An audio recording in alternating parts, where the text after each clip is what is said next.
आरकेपी online कक्षा में आपका फिर से स्वागत है। बेटा, हम कर रहे थे राम लक्ष्मण परशुराम संवाद। राम लक्ष्मण परशुराम संवाद तुलसीदास द्वारा लिखा गया है।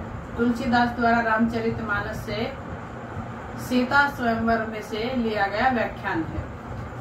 हमने 4 चौपाई पढ़ी थी और 4 चौपाई पढ़ते पढ़ते हमने लास्ट में किया था कि लक्ष्मण किस वक्त परशुराम जी को क्या कह रहे हैं कि युद्ध में वीर पुरुष शत्रु को सामने देख करके अपनी बड़ाई नहीं करते, बल्कि अपना पराक्रम का प्रदर्शन करते हैं।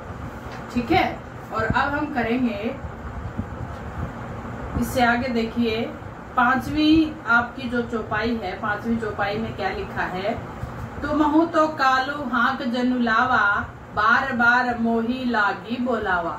लक्ष्मण क्या कह रहे हैं कि हे परशुराम, तुमहु तो कालू हाक जनु लावा, कि तुम तो जैसे काल को, मौत को जैसे हाँक करके लाए हो, जैसे बैल को हाँक करके लाते हैं, पशुओं को हाँक करके लाते हैं, ऐसे ही मृत्यु को मेरी ओर जैसे हाँक करके ला रहे हो। बार बार मोही लागी बोलावा, और बार बार मृत्यु को मेरे पीछे लगा रहे हैं, यानी कि मृत्यु को बुला करके मेरे पीछे लगा रहे हैं। सुनत लखन के वचन कठोरा, परसु सुधारी धरेउ कर घोरा। सुनत लखन के वचन कठोरा, लक्ष्मण के कठोर वचन सुन करके परशुराम जी परसु सुधारी धरेउ कर घोरा। परसु सुधारी, परशुराम जी ने अपने फरसे को सुधारा, यानी कि उसको संभाला। कर घोरा, अपने घनघोर हाथों में फरसे को सुधारा। अब जनि देव दोषी मोही लोगू, कटु बादी बाल की बद जोगू। कि अब जनि देई दोषु, कि अब मुझे लोग दोष मत देना। कटु बादी बालकू बद जोगू, कि कटु बोलने वाला, कड़वा बोलने वाला यह बच्चा वध के योग्य है। बाल बिलो की बहू में बांचा, कि मैंने इसे बच्चा समझ करके बहुत छोड़ दिया।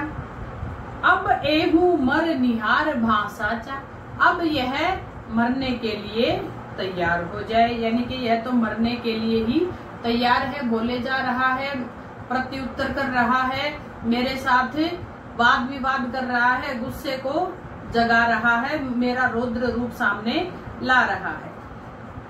कौशिक कहा क्षमी अपराधु, बाल दोष गुण गनई न साधु। कौशिक यानी कि विश्वामित्र जी क्या कहते हैं कि हे मुनिवर, क्षमी है अपराधु, कि क्षमा को अपराध कीजिए, यानी कि ये बच्चा है, इस बच्चे के अपराध को क्षमा कर दीजिए। अब एहू मर बाल दोष गुण गनहि न साधु, कि बाल दोष, बच्चों के दोष और गुण साधु मनुष्य नहीं गिनते, यानी कि साधु मनुष्य बच्चियों के दोष की गिनती नहीं करते, इसको क्षमा कर दीजिए। खर कुठार में अकरुण को ही, आगे अपराधी गुरुद्रोही। खर कुठार में अकरुण को ही, यानी कि मेरा कुठार क्या है? खर है, यानी कि बड़ा कठोर है।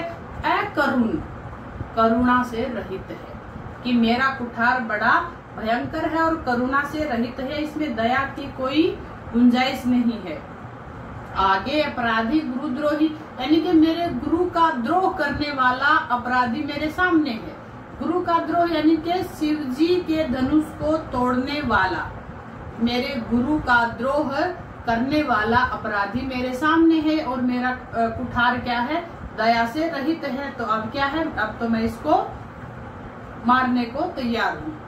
उतर देत छोड़ो बिनु मारे, यानी कि इसको बिना मारे ऐसे जवाब दे करके मैं नहीं छोड़ सकता, मैं इसे छोड़ दे रहा हूँ। उतर देत छोड़ो बिनु मारे, अब मैं इसको बिना मारे ही छोड़ रहा हूँ। केवल कौशिक शील तुम्हारे, कि हे विश्वामित्र के केवल तुम्हारे शील स्वभाव के कारण ही मैं इसको बिना मारे छोड़ रहा हूँ। न ते एही काटी कुठार कठोरे, नहीं तो यह मेरा कठोर कुठार इसको काट डालता। गुरु ही उऋण होता हूँ श्रम थोड़े, यानी कि गुरु के ऋण से मैं थोड़े ही परिश्रम से उऋण हो जाता। गुरु के ऋण से, ऋण यानी कि जो कर्जा मुझ पर गुरु का था और मैं थोड़ी सी मेहनत से ही अपने गुरु के ऋण से मुक्त हो जाता, अर्थात इस बच्चे को मैं मार देता। गादी सुनू कहे हृदय हसी, मुनहि हरिहर सूझे, अयमय खांड न उखमय अजहू न बूझ अबूझ।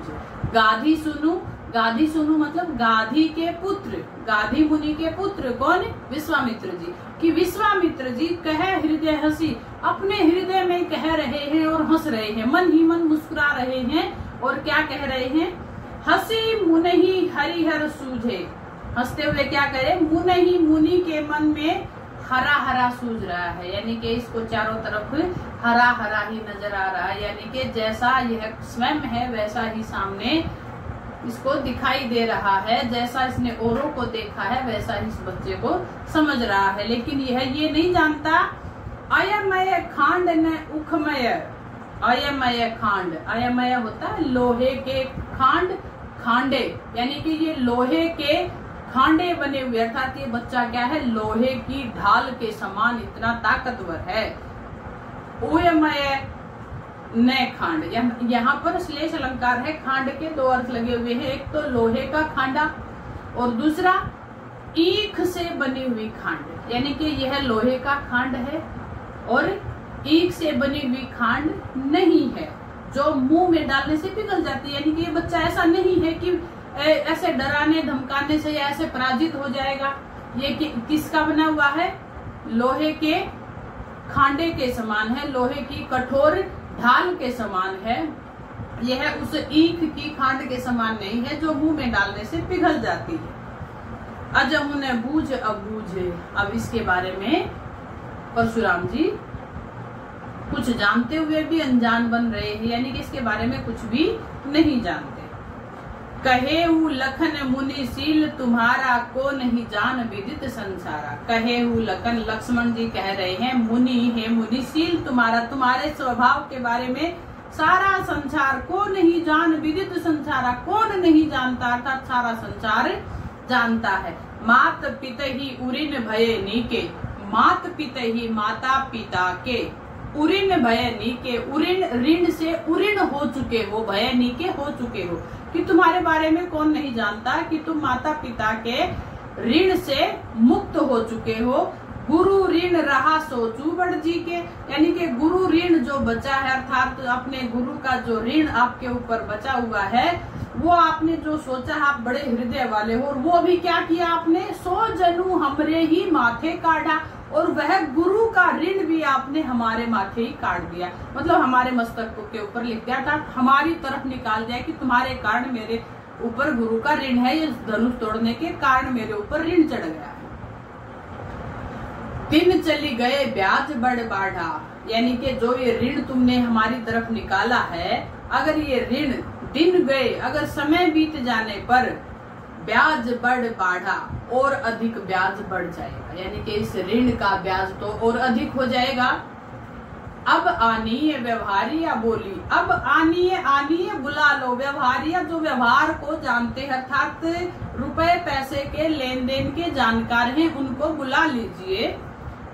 तुरंत देव मैं थैली खोली, कि मैं तुरंत इसी क्षण दे दूंगा, क्या? थैली खोल करके वो ऋण में दे दूंगा जो ऋण आप हमारे माथे मंड रहे हैं। सुनी कटु वचन कुठार सुधारा, सुनी कटु वचन कुठार सुधारा, सुनी सुन करके कठोर वचनों को कुठार सुधारा। परशुराम जी ने अपने कुलाड़े को सुधारा, अर्थात संभाला। हाय हाय सब सभा पुकारा, सारी सभा कैसे पुकारने लगी? हाय हाय, यानी कि अब इसे मत मारो मत मारो। मुनि ऐसे कठोर वचन सुन करके अपने कुलाड़े को संभाल करके, फरसे को संभाल करके उस बच्चे को अर्थात लक्ष्मण को मारने के लिए तत्पर हो जाते हैं। और जो वहां जो राजाओं का समुदाय बैठा था, वो सारा समुदाय हाय हाय कह करके पुकारने लगा। भृगुबर पशु देखा बहु मोही, विप्र विचारी बचो नृपद्रोही। भृगुबर, भृगु के पुत्र अर्थात परशुराम जी। परशु भृगु के पुत्र परशुराम जी क्या कहने लगे कि सभा में सभी लोग हाय हाय पुकारने लगे, भृगुवर परशु देखा बहु मोही, यानी कि हे परशुराम, हे भृगु के पुत्र, मैंने आपके फरसे को बार बार देखा है। विप्र विचारी बचो नृपद्रोही, विप्र विचारी यानी कि ब्राह्मण सोच करके मैंने आपको छोड़ दिया, लेकिन बचो नृपद्रोही। लक्ष्मण कहते हैं कि हे राजाओं के द्रोही, राजाओं का दमन करने वाले परशुराम जी, मुझसे बचो, यानी कि युद्ध करने के लिए मैं भी अब तैयार हूँ। मिले न कबहू सुभट रण गाढ़े, मिले न कबहू यानी कि आपको रण में युद्ध में कभी भी सुभट योद्धा नहीं मिले, अर्थात वीर योद्धाओं का सामना आपसे नहीं हुआ है। द्विज देवता घर ही के बाढ़े, द्विज देवता यानी कि द्विज ब्राह्मण, देवता देवता, द्विज का मतलब होता है बेटा द्विज, 2 बार पैदा हुआ है जो। द्विज किस किस को कहते हैं? पक्षी को कहते हैं द्विज, और द्विज ब्राह्मण को कहते हैं। पक्षी का जन्म एक बार तो अंडे के रूप में होता है और फिर अंडे से बाहर निकलता है, 2 बार पैदा होता है। ब्राह्मण का भी कहते हैं हमारे शास्त्रों में 2 बार पैदा होता है। एक बार तो जब वह माँ के गर्भ से पैदा होता है, दूसरी बार उसका जनेऊ धारण करके जो संस्कार किया जाता है, दूसरी बार उसका जन्म तब माना गया है। तो ध्यान दीजिए, यहाँ पर द्विज ब्राह्मण अर्थ लगेगा, ना कि पक्षी। द्विज देवता घर ही के बाढ़े, कि आप ब्राह्मण और देवता आपके आसपास, जो घर के आसपास बाड़े के आसपास जो लोग थे घर के पड़ोस में, उन्हीं के साथ आपका सामना हुआ है, यानी कि राजाओं क्षत्रियों से आपका सामना नहीं हुआ है, कहने का तात्पर्य है। अनुचित कहीं सब लोग पुकारे, यानी कि सभी लोग लक्ष्मण के ये बात सुनकर के क्या कहने लगे कि अनुचित है, अनुचित है, यानी कि यह लक्ष्मण ठीक नहीं कह रहा है, यह सब गलत है। रघुपति से नहीं लखनऊ नेवारे, रघुपति यानी कि श्री रघुपति, रघुकुल के स्वामी अर्थात श्री राम जी ने सैनयी नैनों के इशारे से लखनऊ नेवारे, लक्ष्मण जी को नेवारे मना किया। अपने नैनों के इशारे से लक्ष्मण जी को श्री राम ने मना किया। लखन उतर आहुत सरिस भृगुबर कोपु कृशानु, लखन उतर लक्ष्मण जी के उत्तर जवाब क्या? आहुति सरिस, आहुति यानी कि जिस प्रकार यज्ञ में आहुति डालते हैं तब आग और अधिक उठती है, यज्ञ की ज्वाला लपटें उठती हैं, उसी प्रकार से लक्ष्मण के वचन सुन करके परशुराम जी के क्रोध की ज्वालाएं उठने लगी। लखन उतर आहुति सरिस, लक्ष्मण के जवाब आहुति के समान, भृगुवर कोपु, भृगुवर परशुराम जी के कोपु क्रोध को कृशानु बढ़ाने लगे। बढ़त देखी जल सम वचन बोले रघुकुल भानु, बढ़त देखी बढ़ते हुए क्रोध को देख करके जल सम, जल के समान अर्थात शीतल वचनों से श्री रामचंद्र जी रघुकुल भानु, रघुवंश में भानु के समान, सूर्य के समान, रघुवंश में जो सूर्य के समान है, अर्थात श्री राम जी ने ऐसे शीतल वचन बोले। इससे आगे का वर्णन हमारी पाठ्य पुस्तक में, हमारे चैप्टर में नहीं है बेटा, तो ध्यान दीजिए। इसी प्रकार से हमने 6 चौपाई और 6 दोहे किए हैं, और हर बार हमने वीडियो में 2 चौपाई और 2 दोहे किए हैं। ध्यान रखना है, एक बार फिर से थोड़ा सा सरसरी तौर पर रिवाइज कर लीजिए। आपकी कविता राम लक्ष्मण परशुराम संवाद क्या श्री रामचरितमानस से ली गई है, जिसके कवि हैं तुलसीदास जी। अब तुलसीदास जी ने इसको कैसे लिखा है? दोहे और चौपाइयों के अंतर्गत।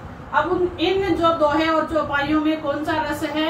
रौद्र रस है, वीर रस है और शांत रस है। ठीक है, रौद्र रस कहाँ है? जहाँ परशुराम जी का क्रोध पैदा होता है, और वीर रस कहाँ है? जहाँ परशुराम जी अपनी वीरता का बखान करते हैं।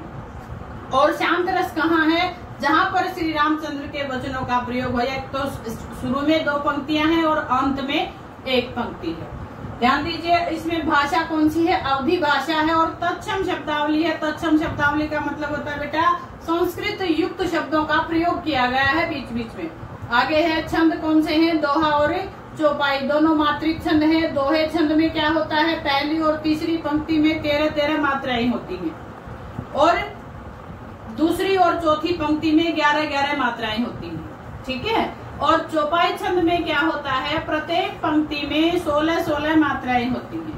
ये सब आपको कहाँ लिखना होता है, जब आपको कोई 2 पंक्तियां दे दी जाए कविता की और पूछ लिया जाए कि इसका काव्य सौंदर्य स्पष्ट कीजिए। काव्य सौंदर्य क्या होता है, जो कविता को पढ़ने में सुंदरता लगा दे, अर्थात कविता में 4 चांद लगा देने वाले गुण काव्य सौंदर्य कहलाते हैं। और काव्य सौंदर्य के अंतर्गत क्या आते हैं, छंद आते हैं, समास आते हैं, बोली आती है, कौन से शब्द हैं, इस प्रकार से आपसे पूछा जाएगा। अगर एग्जामिनर आपसे पूछता है तो आपको काव्य सौंदर्य के अंतर्गत ये 2 नंबर में 5 से 6 चीजें लिखनी होती हैं। और मुझे उम्मीद है कि आपको ये सब सारी चीजें स्पष्ट हो गई होंगी। और दोहे और चौपाई, जो पाठ का सारा अर्थ ग्रहण है, संदर्भ सहित प्रसंग सहित आपको सब कुछ समझ में आ गया होगा। उम्मीद करती हूँ बेटा आप घर पर होंगे, सुरक्षित होंगे और अपने पढ़ाई का कार्य बड़े अच्छे से कर रहे होंगे। धन्यवाद।